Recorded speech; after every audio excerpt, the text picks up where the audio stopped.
In my 20s, I confused attention with effort and paid for it later. I wanted to be chosen, but back then I didn't realize the difference between being chosen and being prioritized. So, how do you know if they actually show up for you or just keep you around? How do you know you're being truly valued or just not being let go? I'm Julie. And I'm UA, and we're sharing what we learned the hard way so you don't have to. Oh my God, we hear all the time, I just want to be chosen. I want to be picked. But I've come to realize that actually means nothing if they're not showing up and prioritizing you in the way that you need. Someone can pick you and not have the capacity to be with you or Yeah. to be the type of person for you. But also, why do we feel like we need to be picked and chosen? Is it the media? I think it's society telling us that, like, being coupled, you have won, being singles, you have lost. There's this reinforced message all the time that feels like you are doing something right. You are moving up the ladder if you have a partner. And we fail to say, like, is this a good partner? Because I think if you find the wrong partner, someone that treats you horribly and doesn't treat you well, you're actually going down the ladder, not going up the ladder. Yes, exactly. But we feel like we're in this competition Yeah. we're in a lineup and someone's going to choose us. And what's dangerous about that mentality is that you lose agency in your choices. You're not the one picking. Someone else is you're just waiting for someone else to go, yep, you'll do. And unfortunately, in my 20s, that is how I felt. I had this very toxic trait that if I started dating someone, I would go on Facebook and look at all their exes and then feel better about myself because I go, "Oh, at least of this lineup of the previous people, I'm now the chosen one." I used to My that's God. my Even though toxic they trait. were at one point, which is Yeah, like the funny exactly. part. But to me, it made that person more Stay. attractive in my mind by looking at their exes and knowing that they picked me out of this lineup. I feel like Crazy. in my 20s, I was just so passive in dating. Like, I was waiting to be chosen. And I think this is something that a lot of hetero women have dealt with because we've been conditioned that you don't make the moves. You lean back, you follow their Mhm. lead, you wait for them. And all of this just leads to very unhealthy patterns that are like it's the patriarchy, right? Of like, I'm the chooser, I can pick who I want, and then this person should feel lucky that they're with me and not actually assess like, is this the right partnership? We're not on equal footing when we're waiting to be chosen. And for me, the biggest shift I ever made in my dating life was making more moves, like being proactive. And I think we've been told that this makes you devalued and like lower Mhm. value because you're not waiting and being chosen. And it's like, no, I want like I'm a person at the table here. Like I don't want to just be Yes. passively waiting for the wrong person. And when you're waiting to be chosen, you lose yourself in that process. You start molding yourself to be chosen. You start being performative of Yes. how you think you can be chosen. Going even back to college, I remember the dating advice I would get was I had a crush on this guy who was in a fraternity. And my girlfriends were like, oh, you should just go to more of his frat events to be in his line of sight so Mhm. that maybe one day he would choose you. That's kind of what Yeah. was inferred. So I would give up my Saturday night Oh my plans god. with my friends and go to these stupid, drunken, dirty ass frat parties just to be in his line of sight when I could have been spending that time much better, like, with the people I actually liked being with, and I hated myself for it because I was like, "Who have I become just to get eyes on this guy? What?" I feel like this is a message that's like been ingrained for women. Like, I remember, like, Eliza Schlesinger, her Mhm. comedy, she had this one bit about, like, how, like, all the women would, like, gather around and, like, be in, like, The View, and, like, they were almost like I don't know, I'm not doing justice to her comedic delivery, but she was basically talking about how you would, like, be like birds, like, waiting to be pecked, like, Yes. just, like, Yes. around, and, like, you would be, like, wearing the high heels and, like, all decked out, and then you're like, "No one looked at me," and it's like, "Let me Yeah. just move over here. Let me Yes. just rearrange myself," and it's like, why don't you just walk up to the person? Like, why did is that something that's not thought of? It just feels like so much, like, runaround energy, and I feel like Mhm. that's what we were told, and I hope that, like, some of it we've come out of in today's world, but I think some of it does seep in still. Absolutely. We're still doing the dance. We're Yeah. still doing all the performances and auditioning. We're just not as explicit about it because people don't make moves anymore. So it No doesn't one makes the move. no one makes them. So now we're just all flocking to one place and going, anybody? Anybody picking me? I find that, in my 20s, wanting to be picked it goes so far deeper than just in dating. It was like in everything in life. Everything was felt like it was a competition, just getting jobs and, getting the respect from my family and my friends. Everything was like, please pick me, please choose me to be your friend, please choose me for this job. And I forgot that I had these innate gifts and skills and things that people were drawn to that I was hiding them because I felt like I had to mold myself in certain ways. Well, that's the downside of being chosen, is that you're, like, blending in because you feel like it's easier to be chosen that way. I mean, so much of this is just such bad dating advice, but I'm, like, thinking of some of the stuff we get sent still, and people are like, like, "I don't ever message on a dating app first," or, Mhm. like, "Why, aren't they messaging me? Like, aren't they reaching out to me?" And it's like, and if you ever suggest, like, "Why don't you reach out to them?" And it's like, "Well, I need to be, like, it needs to be proven that they, like me and that they choose me." And it's like, you're gonna know if they like you even if you reach out to them too. You're gonna Yes. figure that out real fast. And that this all feeds into the numbers game. And the way I think about this is in my 20s, I wanted to be picked. I wanted the attention. So I Yeah. wanted to have an orbit of people, a lineup. Not that I had any real feelings for them, but it made me feel good about myself to have attention and these people who had picked to spend time with me. In turn, I hurt people because of my own insecurities. And I think we've all been on the receiving end of that too, to be in someone's orbit who doesn't really have feelings for you, but they just like your attention. They want to keep hanging out with you because they like the way you make them feel with all this attention. So even on the other end of it, it's like we have to be really careful why we think we need all these people. Yeah. Like all these matches and all these picks. We don't. We really don't need a lineup of people.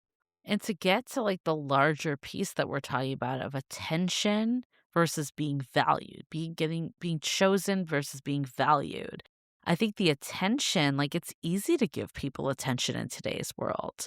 Like, you can like Yeah. someone's Instagram post or story or send them a text. Like, there's ways that you could give low effort attention, but that doesn't mean that you're, like, valuing them and, putting them in a, like, looking at them like someone that would be a life partner for you. Like, there's huge difference there. And I think, like, I, for instance, stayed with people that I know gave me attention. They picked me, but they didn't actually show up or value our Mhm. relationship or put in the necessary work to sustain a long-term relationship. In fact, like, my ex picked me so much he would not let me go, like, Mhm. despite not putting in the right effort. So I do think the flex of being chosen isn't really a flex if the follow-up isn't there. It just limits Absolutely. you. The follow-up is not there, and it puts you in this cycle of constantly trying to prove their decision to be right. So if you've been chosen once, you feel like you have to keep proving yourself to be chosen time and time again. And the Yeah. times that where you feel like you're not chosen, you say it's you blame yourself, right? You're not like, "Oh, it's not that my partner's showing up for me, it's me. I Ooh. did something Yeah. to make my partner not choose me." That's very dangerous. Steep. Okay, I wanna go into that more, but before we do, let's take a minute to hear from our sponsors. I'm so excited to tell you about our sponsor, Avocado Green Mattress. Their certified organic mattresses are specifically designed to relieve pressure points, support your body the way it needs, and help you actually get the deep restorative sleep you've been missing. Every mattress is made with thoughtfully sourced materials and built with real care, so you get incredible sleep night after night. When I invest in something for my home, I want it to last, but I also want it to feel amazing every day. My best friend has an avocado mattress and it is so comfortable. I swear I'm over there and I just want to take a nap. The best part is they're not only just good for you, they're good for the planet. Avocado products are made, not manufactured, thoughtfully crafted with real materials to deliver lasting comfort and support. Go to avocadogreenmattress.com/dateable to check out their mattress and furniture sale. That's avocadogreenmattress.com/dateable, avocadogreenmattress.com/dateable. I've been doing a little spring reset with my closet lately, focusing more on quality over quantity, just building a wardrobe of pieces that are well made, versatile, and easy to reach for every day. And that's why I keep coming back to Quince. The fabrics feel elevated, the fits are thoughtful, and the pricing actually makes sense. Quince makes beautiful everyday pieces using premium materials like 100% European linen, organic cotton, and super soft denim, with styles starting at just $50. So I've been on the hunt for the perfect pair of jeans. I don't want them to be skinny jeans, but I don't want them to be too wide-legged either. And let me tell you, I found the perfect pair at Quince. Their Bella Stretch Relaxed Straight jeans fit me like a glove. I look damn good in them, and they feel so comfortable and soft. They're my go-to jeans now. Refresh your spring wardrobe with Quince. Go to quince.com/dateable for free shipping and 365-day returns. Now available in Canada too. Go to quince.com/dateable for free shipping and 365-day returns. Quince.com/dateable.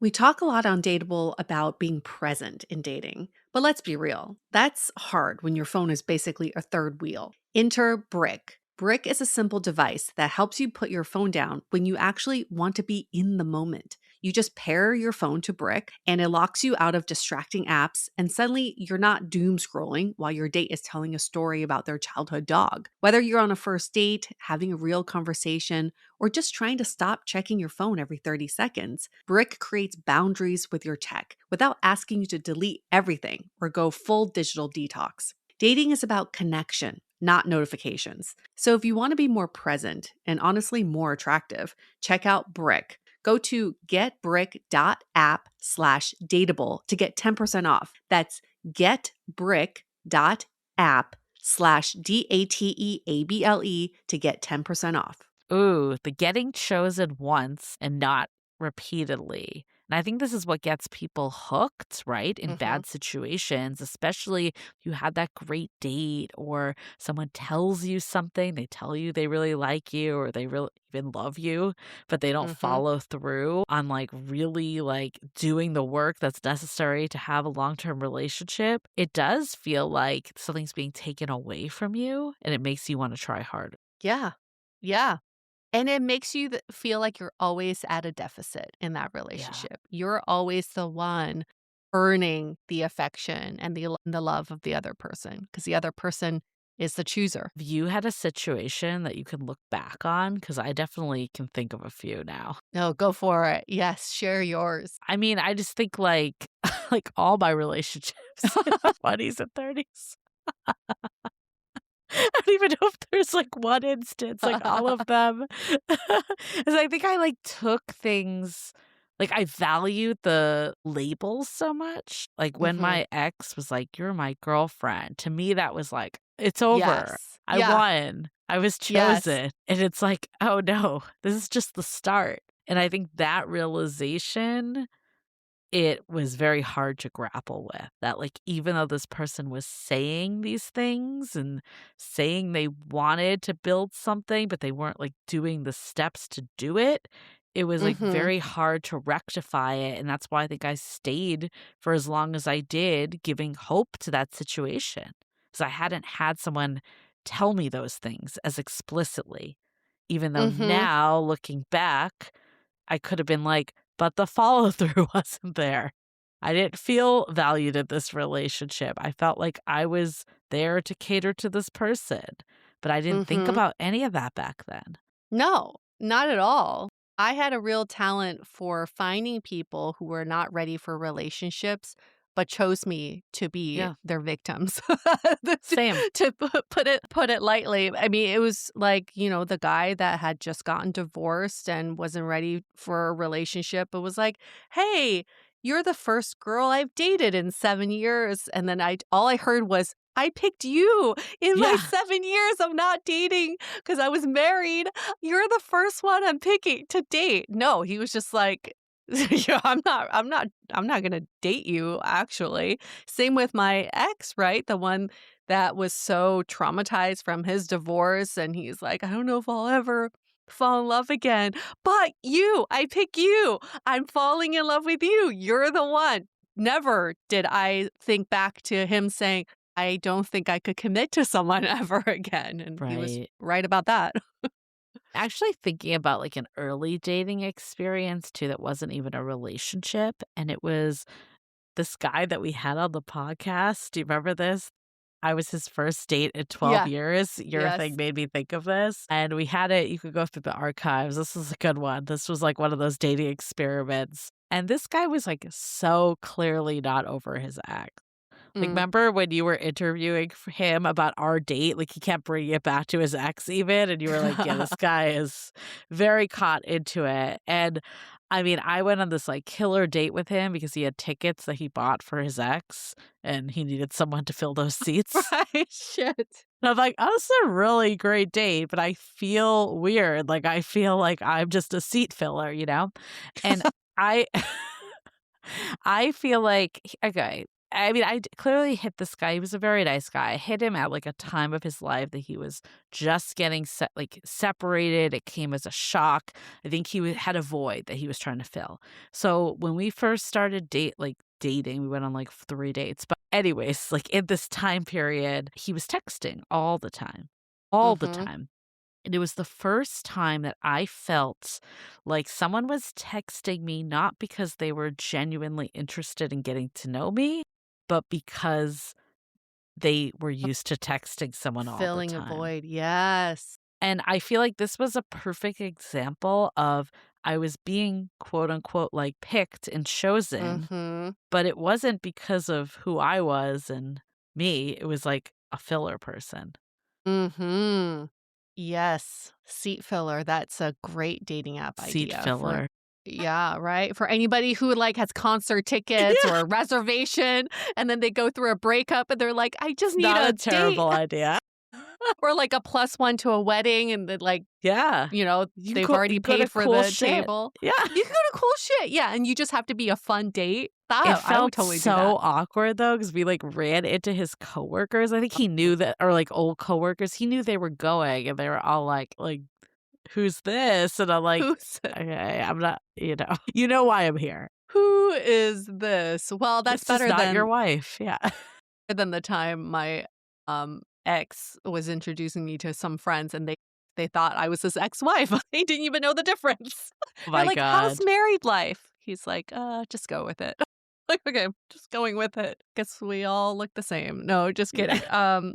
I get exactly what you're saying, and I think the point is sometimes you can be chosen, but not for the right reasons. But when we are chosen, we try to find the right reasons, and that's why we stay, Yeah. and that's why we feel like we have to work harder and make the effort for it because it's like, obviously, I'm being chosen for a reason here. And sometimes it could be as simple as someone filling the void. I mean, thinking back on it, like, some of my experiences in my early 20s where I felt like I was more into them than they were to me. And I think maybe initially I felt like they chose me because they were the one that made the moves or whatever, but I was the Mhm. one more invested. And looking back on it, I'm like, did I really like them?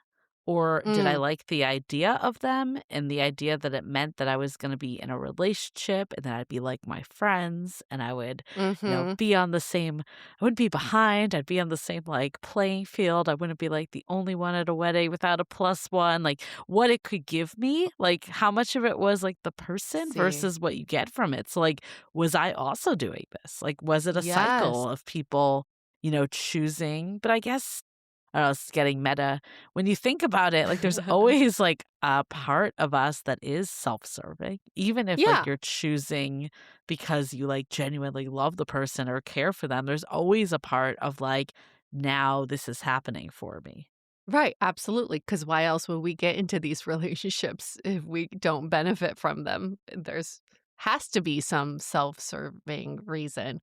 So maybe is that what we're saying? Like, self-serving anyway, just go for it. Just I get don't into know if these that's what we're relationships. saying. I don't know if that's what we're saying. It's okay to be chosen, it's fine, just go with it. I think Just go it's with it. okay to be I think okay, this is where I think we're going. It's you're gonna always be chosen, right? There's always, like, this feeling of, like, beneficial being there's a benefit of feeling like you're chosen, but it can't just be you're being chosen to be chosen, like, there has to be that Yes. next layer that Yes. comes with it that's the real effort and the real, like, building. It can't just be like, "Checked a box, I chose them, Yes. they chose me, we're done." This is where I think is the key in is this the right chosen or the wrong chosen? And it all stems from a very deep show called Love is Blind. When Deep D famously said, "Choose me." Yeah, The question is if when you choose yourself and they choose you line up, then that's the right type of chosen. If you choose me and they choose yeah. me, but they're in opposite directions, Oh, I like that. right? It's taking you farther away from you choosing yourself, then that's the wrong chosen. That is a good end because I think, like, looking back on it, the sure sign that I was not being chosen because I was valued is because I was abandoning myself in the process. Right? Looking back at the situations where they picked me, but they didn't actually show up for me. If I felt like it was reciprocal and there was the energy putting in there, it wouldn't feel like you're abandoning yourself. Right? So you didn't choose yourself in those Yeah. moments. Deep, deep. Deep. You're welcome. You're welcome, everyone. And we had deep tea on our podcast. I'm just We remembering this. did. It feels like a million years ago. I know. Do people still remember who she is? Probably I not. don't She was know. season 2. She's the She's one so long ago. she was the so my husband really loves Love Is Blind, but it was season 2 that hooked him. And I think no season has lived up to season 2. I agree. That was such a good season. Such a good season. Because 1 was, like, wholesome and nice. Yeah. 2, they knew how to ramp it up a little for reality TV, but Mhm. not, like, to the level it is now that it just feels fake. Yeah. Right. Yeah, the recent seasons I mean, the recent one's fine, but they're just It's not not as novel real. anymore. Yeah, exactly. Well, bringing Anyways. it back to something not so deep, reality TV, there you go. There we go. Okay, well, if you wanna go deep, get our book, How to Be Dateable, everywhere books are sold. Or go to howtobedateable.com. Well, hope you all enjoyed this conversation. I think even just being aware of the differentiator of being valued versus being chosen is a good compass to have. For sure. On that, we're gonna see you all next week. Bye.